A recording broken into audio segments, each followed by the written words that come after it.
OMG, samo mi se 78 ljudi javilo na Instagram anketu ISM, MIV i mi. Kako su ljudi sebični, baš ću sad obrisat ljude koje followujem. Zašto si ne instaliraš aplikaciju za kupovanje followersa? Pa ja si svaki dan umjesto užine kupim po 13 followersa. Lol, imaš ti pravo. Pa malo je i čudno što na 3 objave imam samo 1300 followersa. Kako ti je to pismo? Ah, opet od Joleta. Već treće njegovo pismo od kako sam mu slučajno lajkala sliku na kojoj je on sa svojom grupom čistačica. Jel to ona slika na koju je stavio opis hashtag veći smo heroji od Avengersa? Ah, je, da. Da nisam toliko škrta koliko jesam, platila bi mu nekog za mentalnu pomoć.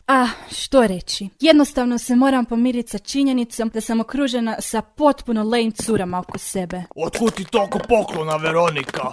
Kak ste glupe. Pa sve od obožavatelja. Tak je. Ak niste primijetili, Veronika i ja smo najseksipilnije ženke u našoj školi. A ja se čak nisam ni našminkala danas. Pa mislim da bi trebala. Možda bi te neki dečko actually pogledao. Daj, šuti, Veronika. Ja sam prelijepa da bih bila sa bilo kim. Meni treba jak muškarac koji je stvorio 6 djece. Anyway, maknimo se više od ovih šljunkara sa samo 1000 followersa. Njihova lame pojava samo narušava moj mir. Samo si ti bahati, Veronika. Ali samo je pitanje vremena kad će ljudi prepoznati kvalitetu u mojim nafuranim selfijima i dark face slikama. Hoćeš reći da će tvoj lame Insta profil prestići mene u followersima?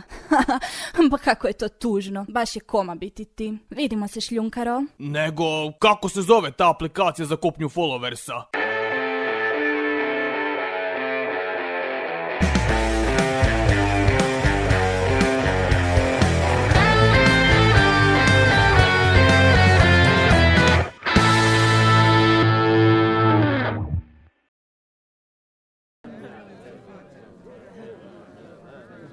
Mjesta molim, ide zgodni mužjak. Šta je ovo? Natjecanje za mis ljepote održava se u našoj školi. Potplaćeni odbor ove škole će na temelju stručnog subjektivnog mišljenja i kompletne podmićene presude odlučiti najljepšu curu u školi. I pobjednica dobiva besplatan pregled kod doktora Jusupa i sestre Veronike. Što nisam promijenio spol dok je bila ponuda na crnom jajetu. Joj, opet te seksističke provokacije u našoj školi. Pa dokle više? Provokacije? Ne kužim. Ako nisi primijetio, Milane, u tom natjecanju ljepote mogu biti samo cure. To je kompletna diskriminacija. Indirektno žele reći da smo mi muškarci ružni. I to također se misli i na mene, budući da sam ja muškarac. Pa o tome bi se dalo diskutirati.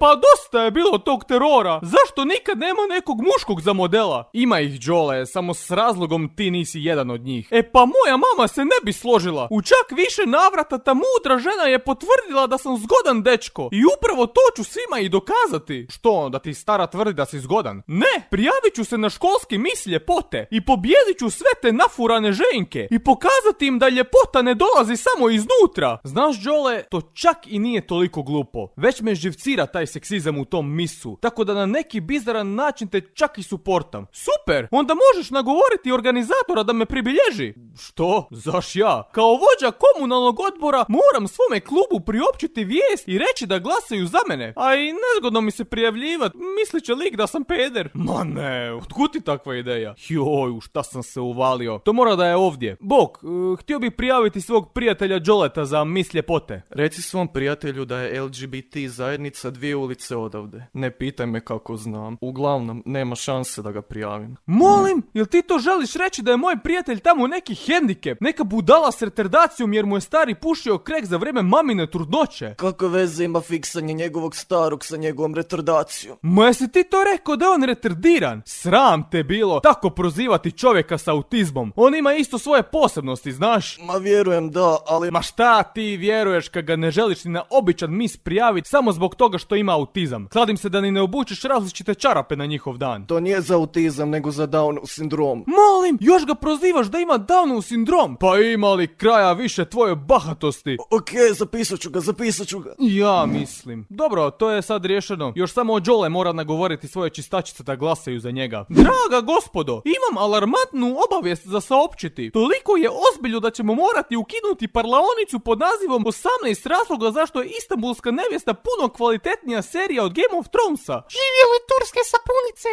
Lijepo rečeno, Sebastijane. Naime, u školi se održava mis ljepote i nepravedno je to što samo cure pobjeđuju. Pa da srušimo tu diskriminaciju, ja, Đole, ću pobijediti na tom misu i dokazati da su muškarci jednako vrijedni kao i žene. Istanbulska nevjesta zaslužuje Oskara!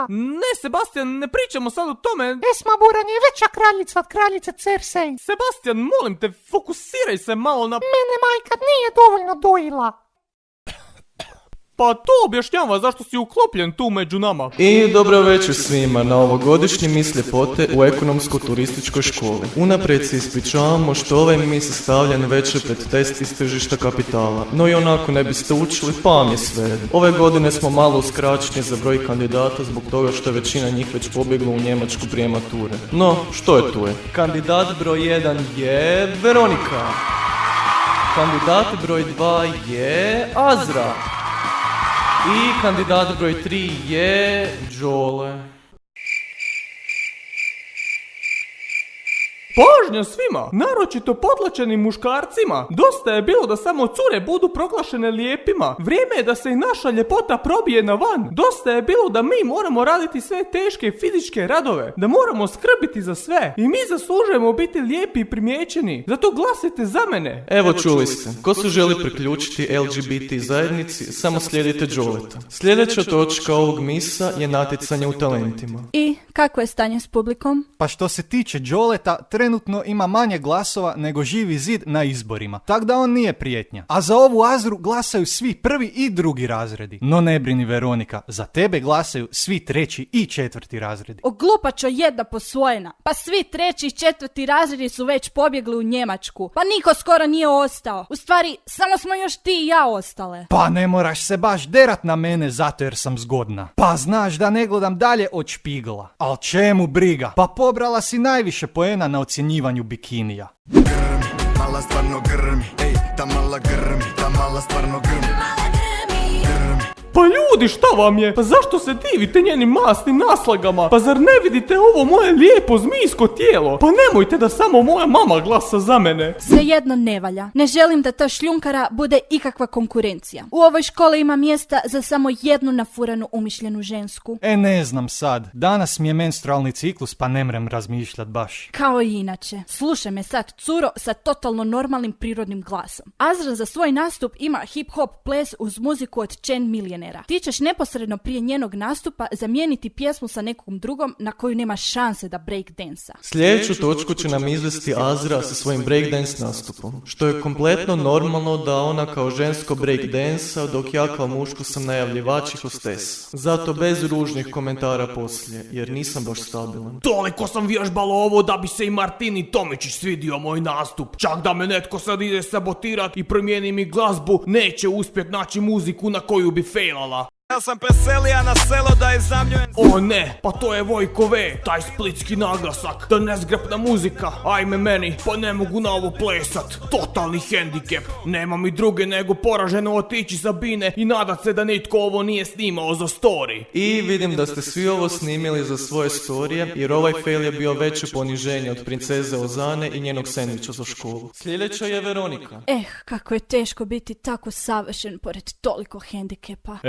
Veronika Pecolaj, vrijeme za jednu igru, smrtonosnu igru. Igru u kojoj gupitnik umire poput želje za životom nabrijanog fana Game of Thronesa nakon odgledane posljednje sezone, takozvana igra smrti. Oprosti, dečko, ne razgovaram s ljudima koji drže otključen profil na Instagramu. Primijetio sam da si sabotirala Azru, a to znači da ćeš biti diskvalificirana čim kažem podmićenim sucima da kupuješ followerse. A i to da si varala isto. Da se nisi usudio ikome reći da su mojih 140 143.287 followersa kupljeni. Naravno, ako pobjediš, prešutit ću sve kao Modrić cijelu aferu sa Dinamom. Ha, može. Nema te istine koje ne mogu zataškati. Igra je sljedeća. Od svih ruža koje imaš, svatko izvlači po koliko god ruža želi i baca ih na pod. Ono kog potrefi da izvuče zadnju ružu je izgubio. Ajme, dečko, ne samo da si lame, nego si i glup. Pa samo ću baciti toliko ruže da ostane samo jedna. I ti ćeš tu jednu morati izvući. Znači da si izgubio.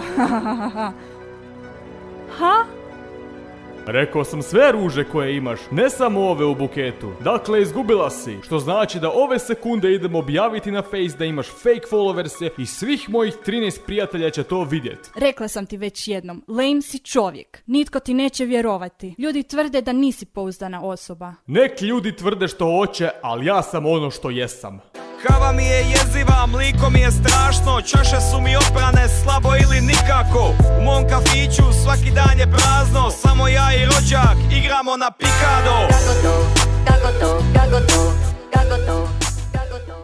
Sljedeća točka dnevnog reda je naša kolektivna prijava za sljedeću sezonu Ljepotice i genijalci. Jer realno, ne samo da smo pametniji od tih štrebera, nego smo i ljepši od tih Gabora od cura. Tako je, reci ti njima, Đole. Osim tebe, Sebastijane, ti se baš ne uklapaš jer si i ružan i glup. Konačno ću biti na Novoj TV. Ne, Sebastian, ne ideš s nama, ti ostaješ ovdje jer... Vidjel bum Igora Mešina uživo. Sebastijane, molim te, smanji svoj autizam malo. Moja majka me verbalno zlostavlja i uzima Elsa barbiku. Tako mi i treba kad nalazim ljude koji se hrane u Konzumu.